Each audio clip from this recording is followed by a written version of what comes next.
On November 3, 2006, a Friday, Justine Abshire, aged 27, was relishing the initial phase of her marriage. Being a recent bride, she was filled with anticipation for the future. Justine held a strong desire to start a family of her own. Her husband of merely 5 months, Eric Abshire, already had 2 children from a previous relationship whom Justine deeply cherished. Their paths crossed in 1999 at Lowe's home improvement store where they both worked. Justine served as a cashier while Eric held a managerial position. At that time, she was merely 20 years old while he was 26 and disclosed having 2 young daughters. After Eric enlisted in the Marines and completed his service, they married and Eric initiated his hauling enterprise, driving a dump truck for the company. Simultaneously, Justine secured a new job that perfectly suited her. She worked as a kindergarten educator at Emerald Hill Elementary in Culpeper, Virginia, in the United States. On the 3rd of November, Justine headed to her workplace. Her co-workers noticed something amiss, observing her nearly swollen shut eyes, assuming she'd been crying. However, Justine dismissed their concerns, attributing it to allergies.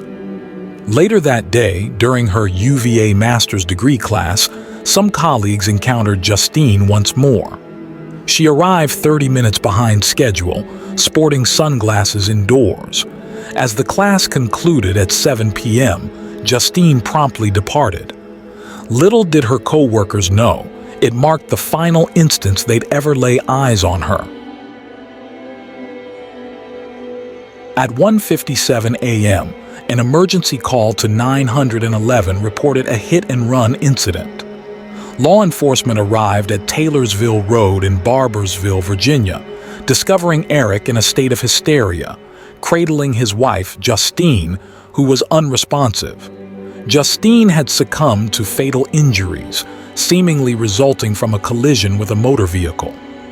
Eric recounted to the police that Justine had phoned him at 1:19 a.m., informing him of her car breakdown and requesting assistance. She specified a location approximately 5 miles from their residence.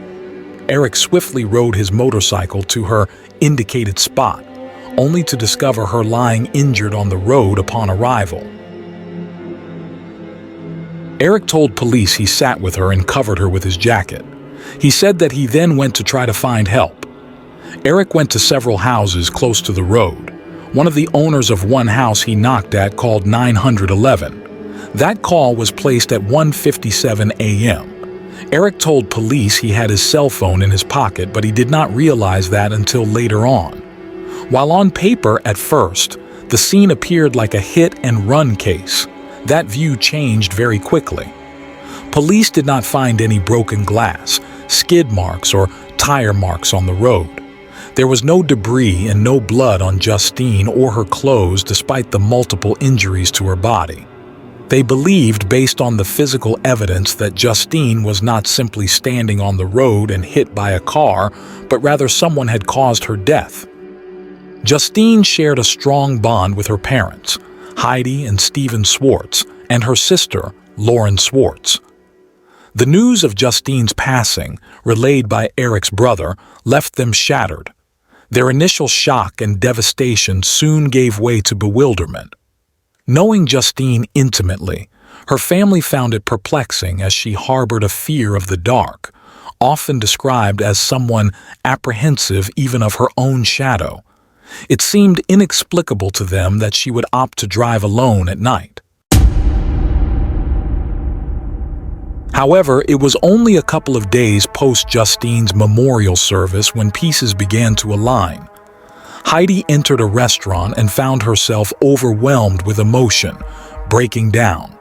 A compassionate restaurant worker approached her, offering assistance. Heidi recounted the tragedy of Justine's life, describing her as the kindergarten teacher who tragically lost her life in a car accident. To Heidi's surprise, the woman revealed startling information. Her daughter's involvement wasn't in a hit-and-run accident. Rather, she was a victim of murder, with Justine's husband being the primary suspect. Allegations surfaced, suggesting Eric's possible connection to Justine's demise. Eric informed the authorities that after leaving the hospital, he remained there until 11:30 p.m. Instead of heading straight home, he diverted to their storage unit located on Route 33 in Ruckersville, where he kept his motorcycle. Opting for the motorcycle, Eric left his car at the storage unit and went for a ride, expressing to the police that it was his way of seeking solace. As per Eric's account, he arrived home around 12:30 a.m.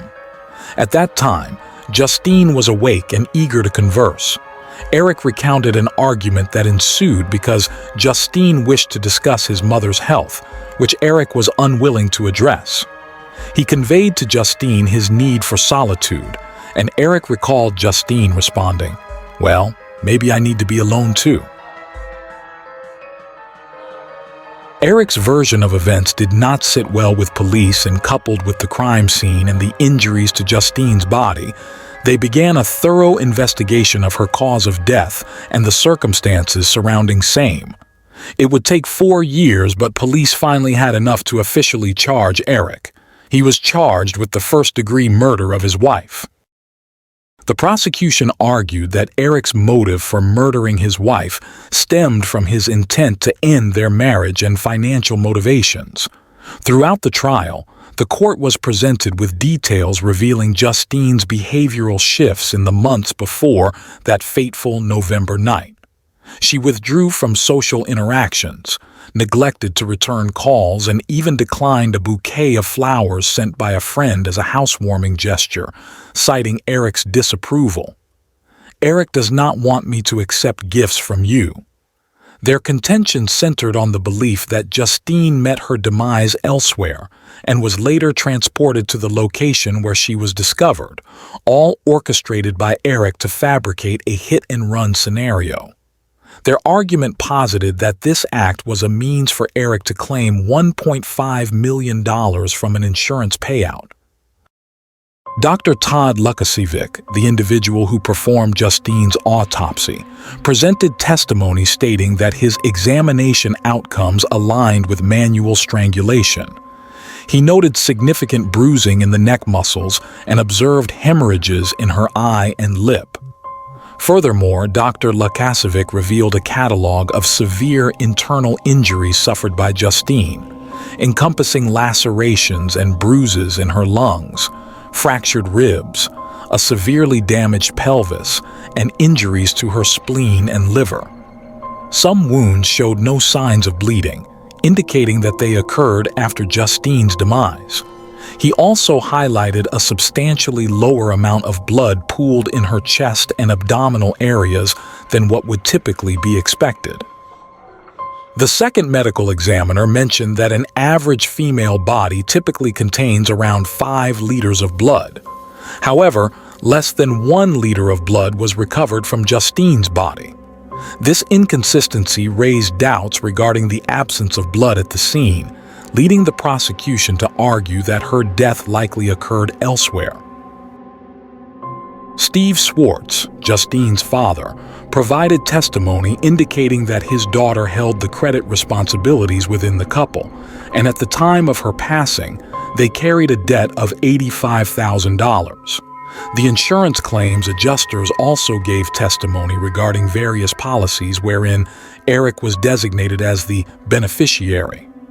Notably, less than a fortnight after Justine's demise, Eric submitted an uninsured motorist claim that, if sanctioned, could have awarded him $100,000, with a potential maximum of $1.5 million upon commercial approval. Moreover, Justine's name was listed on the insurance for one of the dumpster trucks. During proceedings where the jury was not present, additional evidence emerged, including allegations of an affair Eric engaged in a month before his wedding and purportedly continued 3 days after Justine's passing. There were also assertions that he possessed nude photos of a woman but intentionally destroyed them to avoid tarnishing his image.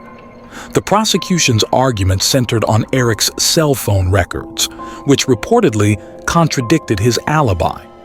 They claimed that the records indicated Eric's presence at home rather than at the Martha Jefferson Hospital where he alleged to have been, suggesting he had ample time to harm Justine. Highlighting two crucial time frames, the prosecution emphasized the significance of periods extending late into the evening and early morning, from 10:04 p.m. to 11:23 p.m., and from 12:08 a.m. to 1:19 a.m., marked by an incoming call from Justine's phone. According to the cell phone records, Eric's presence was recorded at home, not at the hospital during these periods. Additionally, the prosecution pointed out Eric's extensive use of his phone that day, tallying 157 interactions. Consequently, they deemed Eric's claim of only realizing his cell phone's presence in his pocket after discovering Justine's body as an utterly implausible assertion. The prosecution highlighted Eric's excessive phone use and doubted his claim of finding the phone after Justine's discovery. They pointed out his CPR training but lack of aid to Justine. Additionally, they disclosed Eric's nickname for Justine as Thing. The defense argued for a hit-and-run accident, citing Eric's alibi at the hospital and a happy marriage. They questioned the witness's credibility and criticized the medical examiner's procedure. Ultimately, the jury found Eric guilty of first-degree murder, sentencing him to life imprisonment.